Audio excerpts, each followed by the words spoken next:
Hi, Josh. You had mentioned maybe over New Year's the idea of like wanting to learn more how to read music. So I'm gonna give like a crash course, three-part just overview of like here's the things you'll need, and a lot of this you've probably seen before, and it's like just review. And if not, then like we can get into more detail, and that's fine. If so, then like we've checked it off the list, we feel good to go. But in like a sentence, reading music takes, I think, three things. One is just a knowledge of you see the note on the page and you can like identify what the note is. And then two would be seeing how that note behaves inside of the key and being able to recognize like what the key is so that you can see the relationships between the notes. And then third is being, once you understand visually the information of what the relationships are between the notes, then being able to translate those relationships into a sound, something that you hear with your imagination. In music, we call this like the inner ear. So you visualize the sound that you need, especially as a singer, and then you go out and sing it. So like on the piano, if I know I need to play an A, I find the A. Boom, there it is, great. If I'm playing the saxophone, there's a certain fingering to get to A. But for singing, I need to like understand that I'm gonna sing an A, and I need to hear where that A would belong. So it just kind of depends on the key, but we'll get to it, but you just have to like pluck it out of the air. A, A. Now it's not as difficult as being like, hey, I know what every note sounds like. I do not. The relationships between the notes help us out. Okay, so step one, being able to identify the notes. Step two, seeing the relationship between the notes once you can identify them. And then step three, being able to hear those relationships. So for the first part, you've probably seen all of this before, where like, this is getting down into the basics of reading music. You tend to have the treble clef for the right hand on the piano, the higher notes. And then you have the bass clef for the lower notes, usually the left hand. And there are nice, easy ways to remember what the notes are, like with sentences and words. So you see we read sort of from bottom to top. In the spaces in the treble clef, you have like F, A, C, and E, just it spells face. And then for the bass clef in the spaces, you can't really make a word out of A, C, E, G. So you do a sentence like all cows eat grass, all cars eat gas. And the sillier, the better for remembering the sentences. So then on the lines in the treble clef, you have like every good boy deserves fudge. And then maybe in the bass clef, like great big dogs fly airplanes. And then you're just borrowing the first letter from each word. So E and then G, B, D, F, and then G, B, D, F, E. So I have a song pulled up here, Elvis's Can't Help Falling in Love. And if I can get close, if the phone's okay with reading the tablet, like we could pick out that first note underneath Y's is the space below the lowest line in the treble clef. So I think about the treble clef, and the line notes are like E, G, B, D, F. Well, that lowest line is E. I have to imagine a note one note lower than E, so of course I go backwards in the alphabet, and I have D. So I just kind of go through, there's D, and then I have a space note, I think face, F-A-C-E, that's the second space, so A. And hey, I've seen D before. Okay, every good boy deserves fudge, that's an E. F, F-A-C-E for face. And then G, every good boy deserves fudge. F. And then this is a bit of a misnomer because there are sharps in the key signature. So D, yes, but then really I have like A, D, E, F sharp, G, and then F sharp there, and so on and so forth. If you want to study reading notes, I'm happy to help out with that for sure. if you know about that already, then let's go to like understanding key relationships a second. So I'm gonna go, let me go over here. Because I think my phone likes printed paper more than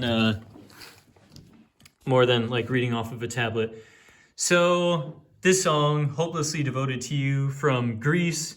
I've never actually seen Grease before, but here we are.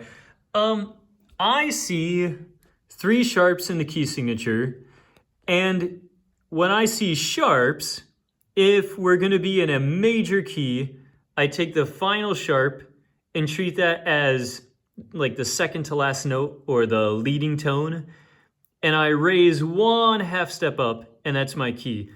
So in this case, my last sharp is G sharp. I bring that up, and then that becomes A.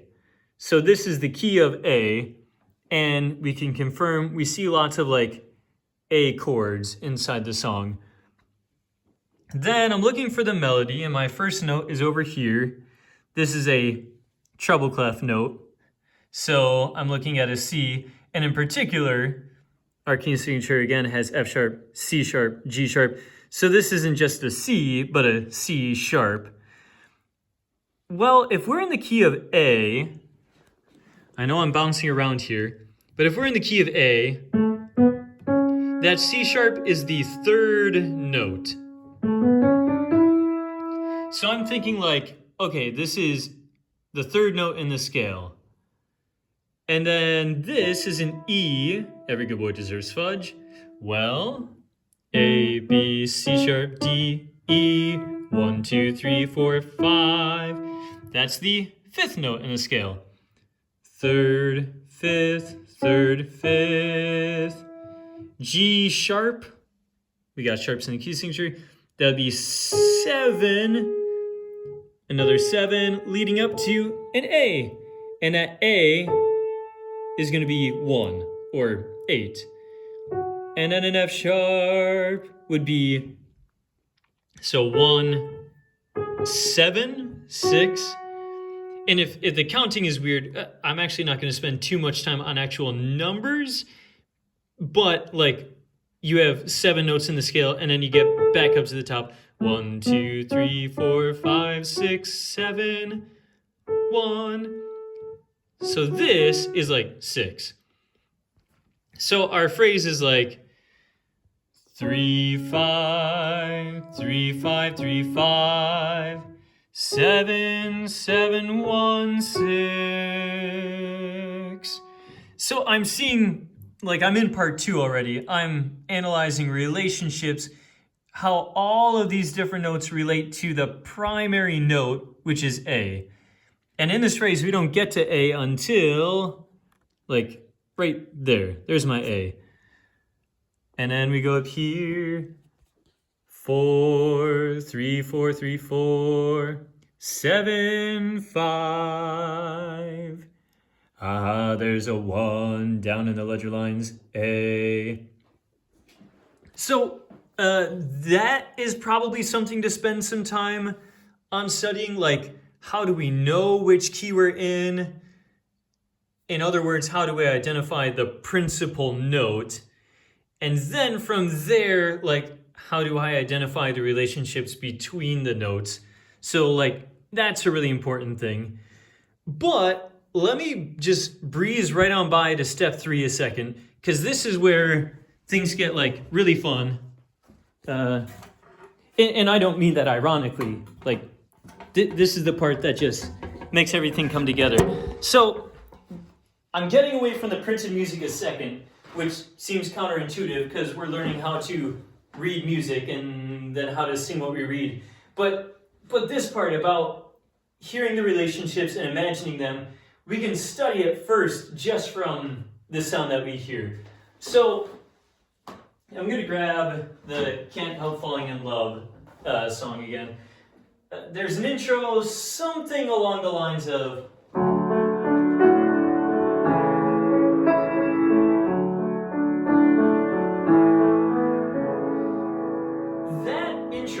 like, it's really short, but it tells us a lot of information.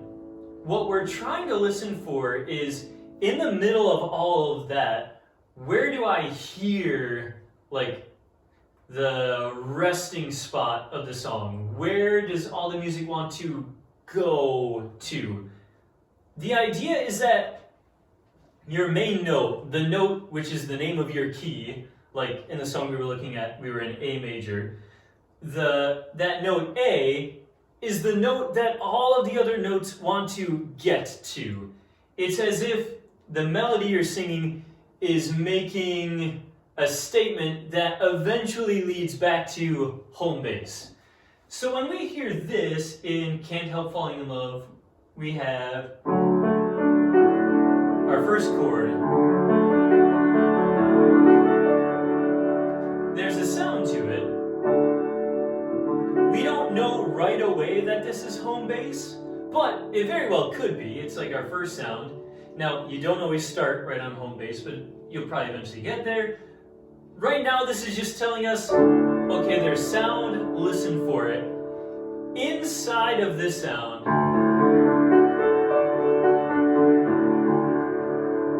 there's already a main note just in this one chord. And if I were to hum it,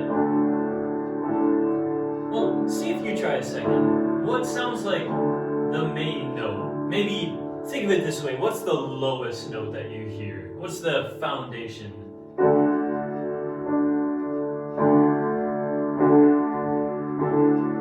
And that foundation is right here. Here's that sound. That's the main note inside of whatever sound this is.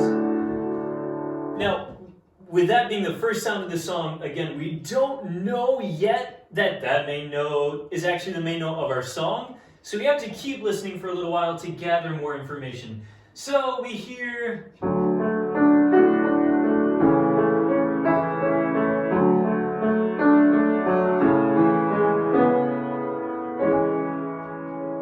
that was interesting. Let me do that again.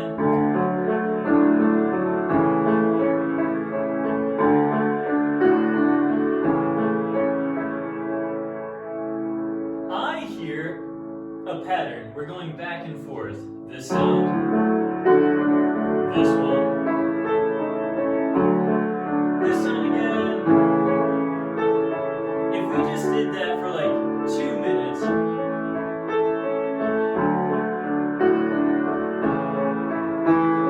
I'll spare us. But if we did that for like 2 minutes, then this would be like pretty easy to hear. Okay, idea, answer, idea, answer. And what we would notice is we could end there.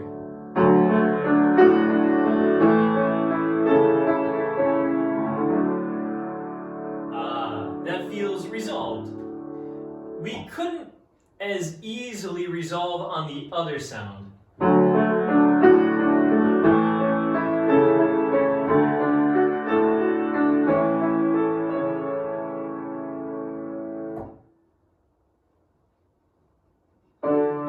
Okay. So if you leave this hanging out in space, it's pointing to something. It wants to get somewhere, and that somewhere is there. So we're back to it. That's enough information to be like, okay, I can hear that the second chord propels me somewhere, and that somewhere is almost certainly home base of the song. And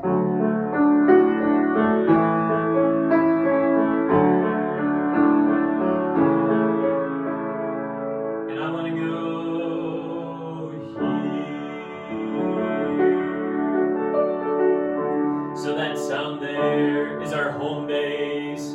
We could call it 1. In this song, it's in D major. That's D. But for the system I've sort of learned for reading music off of the page, the most helpful thing for me has been to call this Do. So you've heard of solfege. Do, re, mi, fa, sol, la, ti, do. The whole basis for doing solfege is you're naming notes so that you can you can be used to the characteristics of those notes as they relate to your home bass note. And then, like anytime I'm gonna sing so, not only am I calling it so, but it should have the character that so has. Let me go through this really quick, note by note. Like this is a crash course introduction. Do, we've already talked about as like our home base. It is the note that everyone wants to return to. Do. So our next note, re. Its tendency is to go and fall back to do. Re, do. And then mi, do. It can float in space a little bit, but it does want to go back to do through re. Mi, re, do. Now, the most independent note outside of do is the fa. Fa probably has a tendency more so to go up to the next note. Fa, so. And then so definitely wants to go to do. So.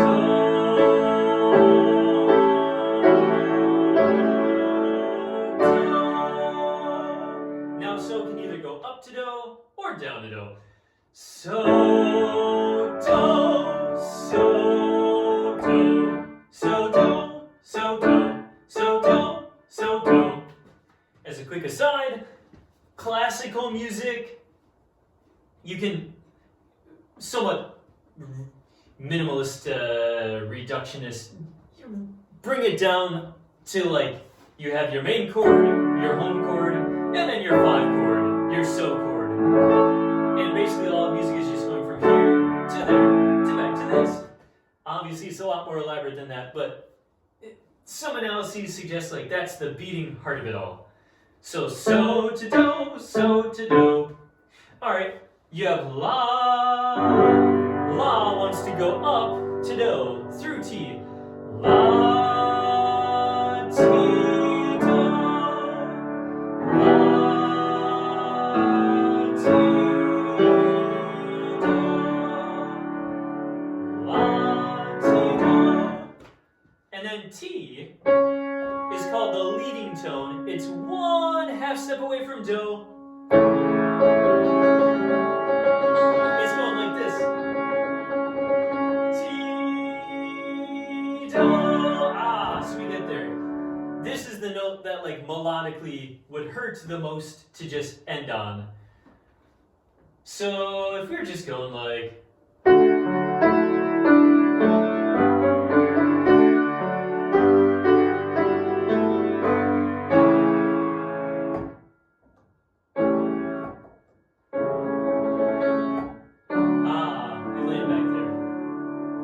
here they are all in a row.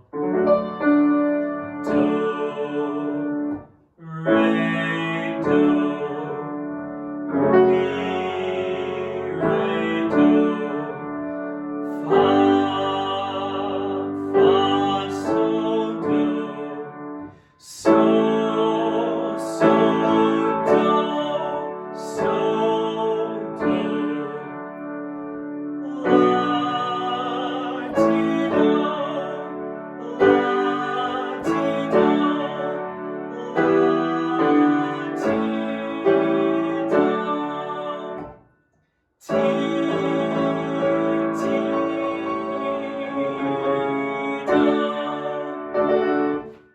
Okay, now what I'm going to do is, I'm not even showing you the music, I'm just sort of piece by piece thinking through the process of like sight reading the notes on Can't Help Falling in Love.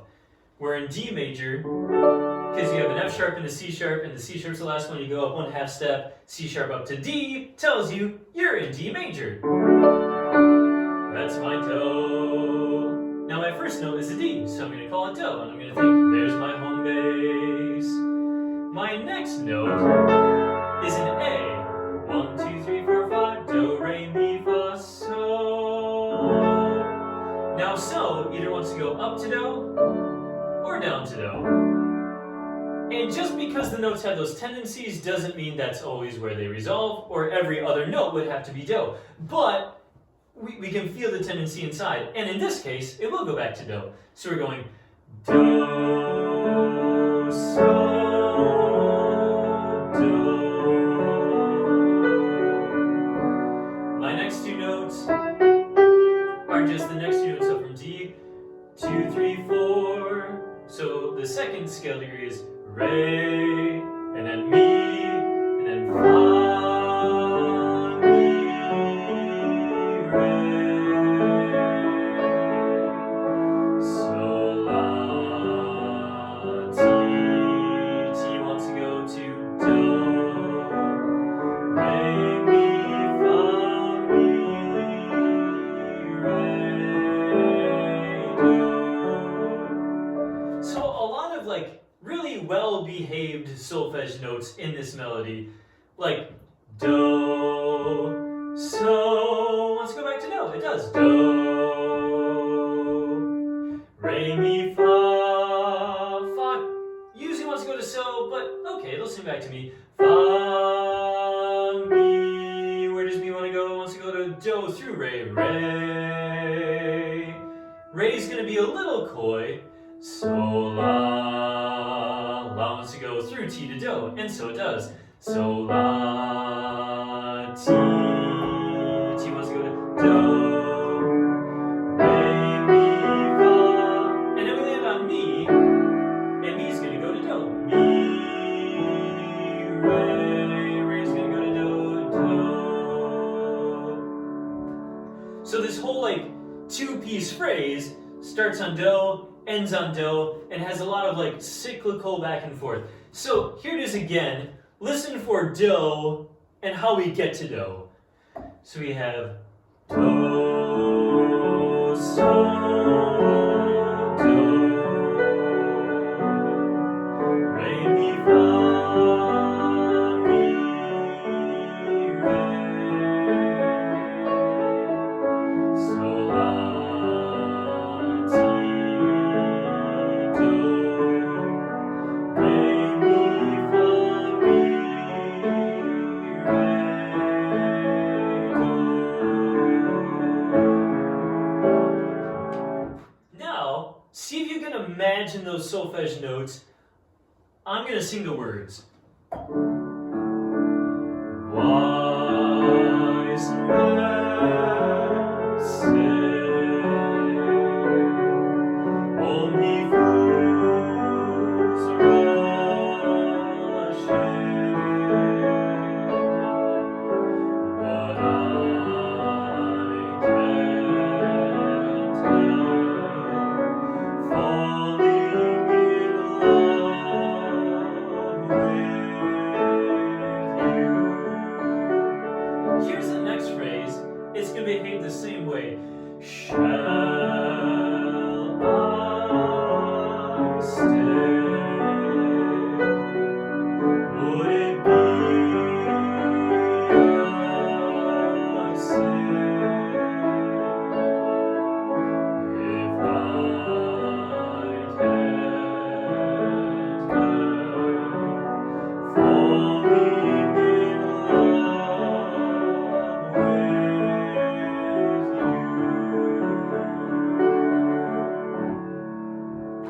So the verses behave really, really nicely, like really audibly with our so, do, solfege system. The next phrase I'm going to not go to right now because that one's challenging. Okay, I'm about done, and I have to say I know that I've thrown out a ton of words and a ton of info, just like the point of this is like, okay, now you know how to read music and to like imagine the notes. It's to give you like 1,000-foot overview. This is kind of the process, and then we can sort of know what questions to ask, taking it a piece at a time.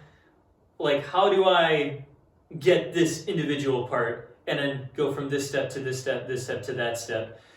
There's a few things we can eventually do, like working on literally sight reading, so a song we've never seen before, or like just a written melody that isn't even part of a song. We just wrote it down and we just imagine the solfege, and then we hear the solfege, and then we sing the solfege. Also, how do we identify the notes? How do we identify them within the key? All of that fun stuff. But like, there's a first deep end dive into all of that. If you have time for all of this, if you want to explore it further, no pressure. But if you have questions you want to ask, feel free to ask them. And hopefully I can sort of guide you along. All right, see ya.